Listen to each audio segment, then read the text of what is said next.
पुरणाची आमटी म्हणजेच की जी कटाची आमटी आपण बनवतो ना, त्याचा मसाला जर परफेक्ट झाला तर आमटी चवीला खूप छान लागत असते. तर त्यासाठी इथे मी एक मोठ्या साईजचा कांदा बारीक चिरून त्याला छान कलर येईपर्यंत भाजून घेतलेला आहे. त्यानंतर अर्धा वाटी इतकं खोबरं तेही छान लाल होईपर्यंत भाजलं आहे. त्यानंतर लसूणही भाजून घेऊयात आणि 1 इंच इतका अद्रकीचा तुकडा.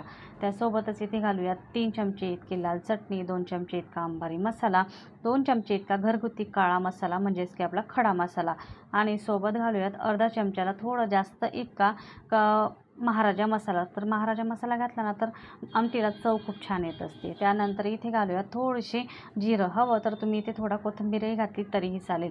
आता सगळा मसाला मिक्सरच्या भांड्यात घालून थोडं पाणी घालून बारीक असं आपल्याला दळून घ्यायचा आहे. तर तयार आहे आपला मस्त असा आमटीचा मसाला. तर असा मसाला तुम्हीही नक्की ट्राय करा. स्पेशली खानदेशमध्ये असाच मसाला बनवला जातो. तर तुम्हीही नक्की ट्राय करा. आमटी नक्कीच चवीला छान बनेल.